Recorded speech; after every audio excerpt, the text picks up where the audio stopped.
Hey everybody, my name is Manish and I'm going to talk about a company that I'm exploring and building, and I'm excited to share more. Let me set up.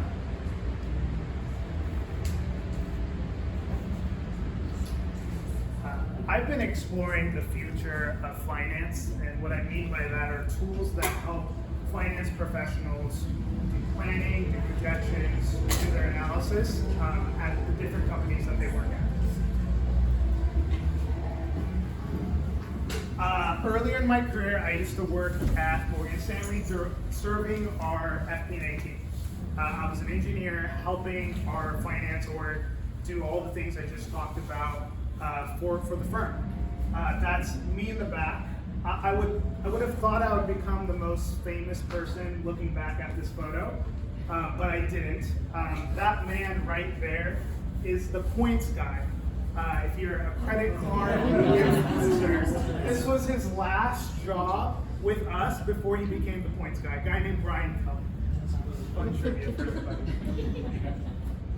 I worked for that cat on the left, and then most recently, I founded a consumer startup called Swoops. It was a fantasy sports basketball game with a twist that you own the players. This was our team in the upper right, and one of our investors was Ja Rule on the lower right there. He performed and did a company event for us. I'll just say that the man can smoke and drink and put a great show on all at the same time.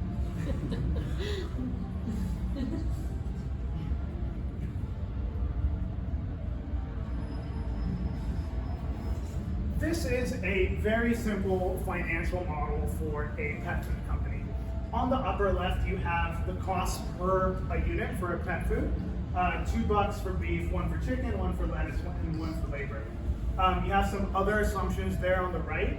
And in the bottom left, you have the outputs, what sales looks like, what your margins look like. This is a classic exercise that any finance professional does, especially at e-commerce businesses, which is where we're starting. And on the right, you have simple charting. Part of what a finance professional would need to do when they're putting these models together is update the assumptions. And that's a very crappy process.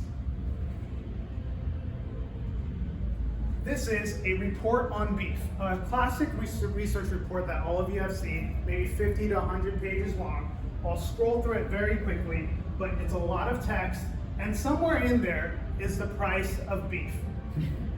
Somewhere.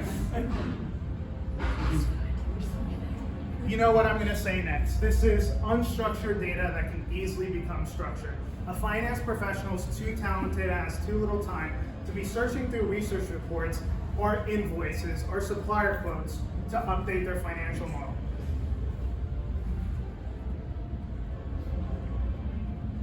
What we're building is a tool that helps automate that. There's an upload button there on the top, and we give you an ability to upload that long PDF that we then parse after there's no Wi-Fi, that's okay. But the model still updates. There's a new price for beef now, and it went up by $2. I think I was eating Chipotle when coming up with these. But the price went up, the sales went up, your margin went down, and the graphs updated. And what I just showed is a very small snippet of what a finance professional might spend tens of minutes, maybe an hour doing that we just did in a handful of minutes. To give a preview on what and how we can use LLMs to sharpen the work for a finance professional.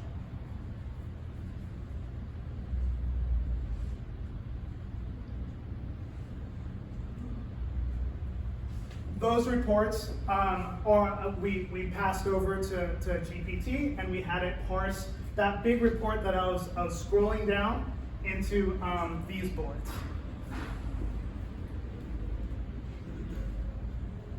What gets me excited about this in conclusion? Financial models are code. They're just for some reason not represented that way, not collaborated in that way, but underlyingly they're representations of logic and assumptions. If the bet I'm wondering about out loud is if you were intentional about representing that financial model that I showed earlier in code, You then train LLMs on it, so that me working at this pet food company, putting together this financial model, someone else could benefit from that work through a co-pilot that was trained across all of these financial models.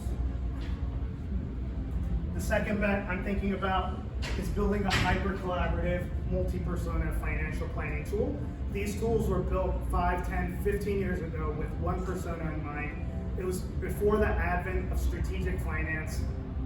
I'm envisioning a world where everybody is plugged in and understanding the financials of their company. And lastly, the age of these old, deprecated enterprise monolithic tools is over. If we learned anything from Slack, and I'm sure formally as well, taking a fresh consumer approach and adopting and integrating that UI and UX into these business enterprise tools can go a long way towards a better UX and more adoption. Any questions?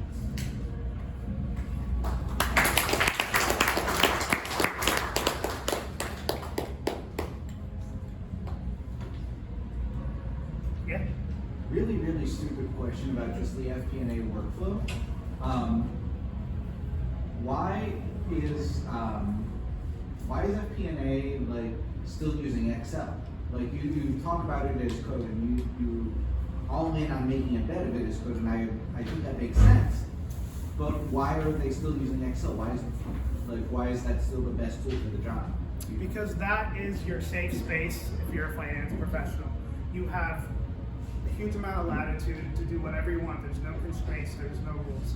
Part of the challenge and the pitch we're going to make to those same professionals is that if you use our tool that auto-integrates with all your existing ERPs, CRMs, whatever, you can benefit from other people's work because we've trained our LLMs across every persona, every use case, and you'll actually move faster in our tool than you would in Excel.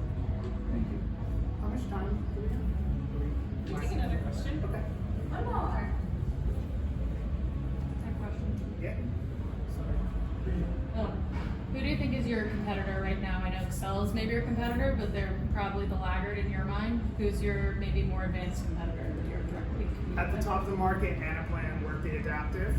These are companies that are being bought by PE or other bigger companies. And then in the middle, there's Pigment, Causal, a whole bunch of upstarts that are going into this space as well. Whoa, thank you so much.